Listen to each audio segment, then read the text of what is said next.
सर्वसाधारणपणे जन्मल्यानंतर बाळ रडतं. मात्र एक मुलगी जन्माला आली, पण बराच वेळ होऊनही ती रडली नाही. त्यामुळे मृत बालिका जन्माला आली की काय असं सर्वांना वाटलं. तेव्हा डॉक्टरांनी या लहान बालिकेच्या पार्श्वभागी काही हलक्या बुक्की मारल्या आणि बालिका रडू लागली. या बालिकेने पुढे स्वतःच्या हिमतीवर मनोरंजन सृष्टीत वेगळी ओळख निर्माण केली. ही बालिका म्हणजे ज्येष्ठ अभिनेत्री वंदना गुप्ते. आजच्या व्हिडिओमधून आपण त्यांच्याबद्दल काही गोष्टी जाणून घेणार आहोत. त्यांचा विवाह कोणाशी झालाय, त्यांचे पती काय करतात, आई मराठी आणि वडील हिंदी असल्याने त्यांना काय फायदा किंवा तोटा झाला, आईसारख्याच गायिका त्या का झाल्या नाहीत, लग्नानंतर त्यांनी नाटक का सोडलं, पुढे त्या नाटकात कशा आणि कोणाच्या पाठिंब्याने आल्यात, नाटक, सिनेमा, मालिका यात सर्वात जास्त त्यांना काय आवडतं, स्वतःच सिनेमाची निर्मिती करायची का ठरवलं, मुंबईत त्यांचा अभिनयाव्यतिरिक्त कोणता व्यवसाय आहे, त्यांची बहीण एक प्रसिद्ध अभिनेत्री आहे, ती कोण, अशा अनेक गोष्टी. त्यामुळे व्हिडिओ पूर्ण पहा आणि हो, चॅनल सबस्क्राईब करायला मात्र विसरू नका. नाटक, सिनेमा, मालिका अशा तिन्ही क्षेत्रात मुशाफेरी करणाऱ्या कलाकार म्हणून वंदना गुप्ते यांना ओळखलं जातं. त्यांचा जन्म 16 जुलै 1952ला मुंबईतील गिरगाव इथं झाला. माणिक वर्मा या शास्त्रीय संगीतातील अत्यंत मोठ्या गायिका होत्या. त्यांचे वडील अमर वर्मा हे त्या काळातील एक प्रसिद्ध व्यक्तिमत्व. वडील तसे खूप शिस्तप्रिय होते, मात्र त्याच वेळी ते तितकेच मृदयी होते. वंदना यांना भारती, अरुणा आणि राणी अशा 3 बहिणी आहेत. आई महाराष्ट्रातली आणि वडील अलाहाबाद म्हणजे आताच्या प्रयागराजचे असल्याने घरात हिंदी आणि मराठी अशा दोन्ही भाषा बोलल्या जायच्या. त्यामुळे या दोन्ही भाषांवर वंदना यांचं प्रभुत्व निर्माण झालं. जन्म मुंबईत झाला तरी त्यांचं शिक्षण मात्र पुण्यात झालं.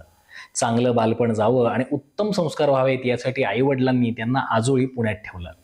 इथे त्या हुजूरपागा शाळेमध्ये शिकल्या. या शाळेत त्यांचा सर्वांगीण विकास झाल्याचं त्या सांगतात. उत्तम आणि गातागळा असल्याने शाळेत असताना त्या शाळेतील प्रार्थना किंवा कोणी पाहुणे आले तर स्वागत गीत गायलाच त्या पुढे असायच्या. शाळेत असताना त्यांनी कधीही नाटक केलं नाही. शाळेत असताना अभ्यासात त्यांचं मन रमायचं नाही. अभ्यासापेक्षाही त्यांना खेळाचं अधिक आकर्षण होतं. त्यामुळे त्या खेळात खूप रमायच्या. कबड्डी, खो खो हे त्यांचे आवडीचे खेळ होते. सुरुवातीपासूनच त्या मिश्किल खोडकर स्वभावाच्या होत्या.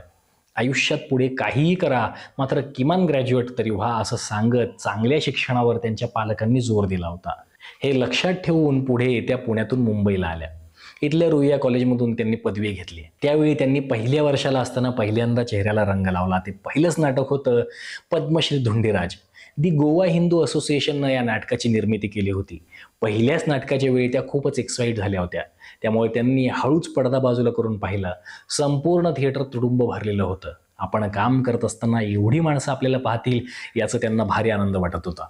प्रयोग उत्तम पार पडल्याने हे क्षेत्र छान आहे असं त्यांना वाटलं. वंदना यांचे आईबाबा सांगायचे की कोणत्याही क्षेत्रात असलो तरी काम मात्र उच्च दर्जाचंच असायला हवं. या सल्ल्यानुसारच नाटक करताना त्या अत्यंत सजगपणे इतर कलाकारांची कामं पाहायच्या, त्यांचं निरीक्षण करायच्या. प्रयोग चालू असताना आपलं काम नसेल तेव्हा विंगेत येऊन त्या थांबायच्या. तो कलाकार कसा बोलतो, कसा उभा राहतो, कसा रिॲक्ट होतो, आवाजातले चढ उतार कसे वापरतो, अशा सगळ्या गोष्टींचा त्या अभ्यास करायच्या. त्यांनी घेतलेले पॉजेस, त्यांची उच्चार पद्धती, वाक्यांची सोडलेली आस अशा अनेक गोष्टींचं निरीक्षण करून त्यांनी स्वतःला घडवलं. याचा त्यांना पुढे करिअरमध्ये खूप फायदा झाला. त्यांचं पहिलं व्यावसायिक नाटक ठरलं वसंत कानेटकर लिखित गाठ आहे माझ्याशी. हे नाटक चांगलंच गाजलं. भूमिकेच्या लांबीपेक्षाही तिची खोली त्यांना अधिक महत्त्वाची वाटते. त्यामुळेच प्रेमाच्या गावा जावे या नाटकामध्ये लहान भूमिका असूनही त्यांनी ती स्वीकारली. लग्नानंतर त्यांनी नाटकातील काम थांबवलं होतं. तसं करण्याचं त्यांना घरातून कोणीही सांगितलं नव्हतं. पण एका वेळी एकच गोष्ट करायची आणि ती उत्तम असं म्हणत त्यांनी पूर्ण वेळ घरासाठी द्यायचा ठरवला. मात्र त्यांना अखेरचा सवाल या नाटकासाठी विचारणा झाली तेव्हा त्या नाटक करण्याचं विचारतच नव्हत्या. परंतु त्यांच्या सासऱ्यांनी आपली आवड जोपासायला हवीच यासाठी पाठिंबा दिला आणि मग त्यांचं नाटक पुन्हा सुरू झालं. त्यांची मुलं अगदी काही महिन्यांची असतानाच त्या नाटकाच्या दौऱ्यावर जायच्या तेव्हा त्यांचा जीव खूप तुटायचा. त्यांची मुलगी अवघी 3.5 महिन्यांची असताना त्यांनी एका नाटकाचा मोठा दौरा केला होता. तेव्हा त्यांनी तिचे आ ऊ असे हुंकार रेकॉर्ड करून घेतले. मुलीची आठवण त्यांना सतत येत राहायची. दौऱ्यावर असताना त्या टेप रेकॉर्डरवरून आपल्या मुलीचे आवाज ऐकायच्या. अनेक वेळा त्यांना मुलीच्या आठवणीनं रडू यायचं. गेल्या 5 दशकात गुप्ते यांनी 58 नाटकांमध्ये काम केलंय. अखेरचा सवाल, 4 चौघी, 4 दिवस प्रेमाचे, झुंज, प्रेमा तुझ्या गावा जावे, वाडा चिरेबंदी, संध्या छाया, 7व्या मुलीची 7वी मुलगी, कुठे बोलायचं नाही, श्री तशी सौ, सुंदर मी होणार, रमले मी, रंग उमलत्या मनाचे, आणि काही ओली पाने, जसमा ओढण, मदन बाधा, सोन चाफा, गगनभेदी, हरवलेल्या पत्त्यांचा बंगला अशी त्यांची रंगभूमीवरील अगदी वैविध्यपूर्ण कामगिरी आहे. सुंदर मी होणार नाटकात आपल्या आवाजाने आणि अभिनयाने त्यांनी गहिरे रंग भरले. चार चौघी नाटकातील विद्या ही त्यांची अतिशय आव्हानात्मक भूमिका. त्यांच्या या भूमिकेचं खूप कौतुक झालं. यात त्यांचं 20 मिनिटांचं स्वगत होतं. इतक्या ताकदीने त्या हे स्वगत सादर करायच्या की प्रेक्षकांमध्ये अगदी टाचणी पडेल इतकी शांतता असायची. वंदना या छोट्या पडद्यावरही अधूनमधून झळकत असतात. इथे त्यांनी आंबट गोड, सजन रे झूठ मत बोलो, या गोजीरवाण्या घरात, सुखांच्या सरींनी, हे मन बावरे अशा अनेक हिंदी मराठी मालिका केल्या. मोठ्या पडद्यावरही त्यांनी आपल्या उत्तम अभिनयाचं दर्शन घडवलंय. गुप्ते यांनी 1993 मध्ये लपंडाव या मराठी चित्रपटाद्वारे चित्रपटसृष्टीत पदार्पण केलं. त्यांचे मणिमंगळसूत्र, बाप रे बाप, पछाडलेला, मीराबाई नॉट आऊट, समांतर असे अनेक सिनेमे गाजले. मातीच्या चुली सिनेमात त्यांची महत्त्वाची भूमिका होती. पछाडलेला मधील दुर्गा मावशीच्या भूमिकेत वंदना यांनी प्रेक्षक आणि समीक्षकांची उत्तम पसंती मिळवली. पुढे मग double seat, time please, bucket list, photocopy, कारखानिसांची वारी अशा अनेक सिनेमांमध्ये त्यांनी विविध भूमिका केल्या. गेल्याच वर्षी आलेला बाई पण भारी देवा हा त्यांनी अभिनय केलेला सिनेमा खूप गाजला. अगदी रेकॉर्ड ब्रेक कमाई या सिनेमाने केली. गुप्ते यांनी निर्मिती क्षेत्रातही पाऊल ठेवलं आहे. आपली बहीण राणी वर्मा हिच्यासोबत त्यांनी 2015 मध्ये सिस्टर कन्सर्स या कंपनीची स्थापना केली. चंद्रकांत कुलकर्णी सेलिब्रेशन या नाटकावर आधारित फॅमिली कट्टा सिनेमा करत होते. त्यावेळी त्यातली एक भूमिका वंदना यांना ऑफर झाली. मात्र त्यात पैसे इन्व्हेस्ट करायला कोणी नव्हतं, तेव्हा त्यांनी स्वतःच निर्माती व्हायचं ठरवलं. समीक्षकांनी सिनेमावर स्तुतीसुमनं उधळूनही दुर्दैवाने या सिनेमाला व्यावसायिक यश मिळालं नाही. मात्र यात त्यांनी साकारलेल्या मालती सबनीस या भूमिकेसाठी सर्वोत्कृष्ट अभिनेत्रीचा पुरस्कार त्यांना मिळाला.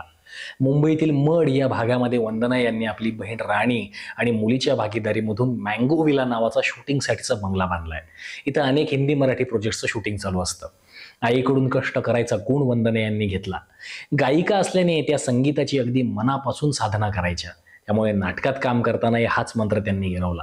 पालकांनी सर्व बहिणींना प्रोत्साहन दिलं. कोणत्याही क्षेत्रात गेला तरी उच्च दर्जाचं काम करायचा प्रयत्न करत राहायचं असं त्यांचे वडील सांगायचे. तर आईचं सांगणं असायचं की करिअर कशातही करा, पण अखेरपर्यंत विद्यार्थी दशा मात्र सोडू नका. आई वडिलांचं हे दोन्ही कानमंत्र सगळ्या बहिणींनी स्वीकारले. नाट्य परिषदेच्या कोषाध्यक्षा म्हणून त्यांनी काम पाहिले. गेल्या वर्षी त्यांना अखिल भारतीय मराठी नाट्य परिषदेचा जीवनगौरव पुरस्कार मोहन जोशींसह देण्यात आला. बेळगावात झालेल्या 95व्या अखिल भारतीय नाट्य संमेलनात गोगटे फाउंडेशनच्या वतीनंही जीवनगौरव पुरस्काराने त्यांना सन्मानित करण्यात आलंय. स्वतः इतक्या प्रथितयश गायिका असूनही माणिक वर्मा यांनी सगळ्या मुलींना गाणं शिकवायला मात्र दुसऱ्यांकडे पाठवलं. त्यामुळेच वसंतराव कुलकर्णी हे वंदना गुप्ते यांचे शास्त्रीय संगीतातील गुरु आहेत. त्यांच्या भगिनी भारती आचरेकर आणि राणी वर्मा या देखील उत्तम गातात. भारती या अतिशय उत्तम अभिनेत्री सुद्धा आहेत. काही सिनेमांसाठी वंदना यांनी पार्श्वगायन केलंय. त्यांचे पती शिरीष गुप्ते हे वकील आहेत. साहित्य संघाकडून खडाष्टक नाटक त्या करत होत्या.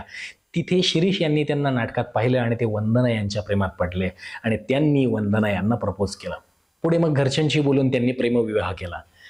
आपल्या करिअरमध्ये आपल्या पतीचा मोठा वाटा आहे असं म्हणत त्या आपल्या यशाचं श्रेय पतीला देतात. त्यांनी अगदी मुक्तपणे करिअर करू दिलं. त्यामुळे हव्या त्या आणि तशाच भूमिका मी स्वीकारल्या असं त्या म्हणतात. शिक्षण घेण्यात ज्यांना अडचणी येतात त्यांना गुप्ते जोडपं सहाय्य करतं. आपल्या परीने जमेल तसं त्या गरजूंना मदत करतात. एकत्र कुटुंब पद्धतीमध्ये वाढल्याने कुटुंबाचं महत्त्व त्यांच्या मनावर बिंबलंय. त्यामुळे व्यस्त वेळापत्रकातूनही त्या कुटुंबासाठी आवर्जून वेळ काढतात. या दोघांना स्वप्ना आणि अभिजित ही 2 मुलं आहेत. अभिजित सुद्धा सिनेमा क्षेत्रात कार्यरत आहे. मुलगी स्वप्ना विवाहित आहे. नाटक, सिनेमा, मालिका या तिन्ही माध्यमांपैकी नाटक त्यांना अधिक आवडतं. नाटक मनापासून आवडल्याशिवाय त्या नाटकासाठी होकारच देत नाहीत. कारण नाटक ही अत्यंत गांभीर्याने करण्याची गोष्ट आहे असं ते म्हणतात. नाटक हा अभिनयाचा पाया आहे. त्यामुळे या क्षेत्रात येणाऱ्या प्रत्येकाने अधूनमधून नाटक करत राहायला हवं असं त्या म्हणतात. नाटकावर निस्सीम प्रेम असणाऱ्या या हरहुन्नरी अभिनेत्री वयाची 70 उलटूनही अतिशय जोशात काम करतात. त्यांच्या पुढच्या वाटचालीसाठी बायोस्कोप आर्ट्सकडून त्यांना मनपूर्वक शुभेच्छा. तुम्हाला ही माहिती आवडली असेल तर चॅनल सबस्क्राईब करून हा व्हिडिओ इतरांनाही पाठवा. आणि हो, वंदना गुप्ते यांनी साकारलेला पछाडलेला सिनेमा आपल्याला कसा वाटला आणि त्यात त्यांची दुर्गा मावशी आपल्याला कशी वाटली हेही कमेंट करून नक्की सांगा.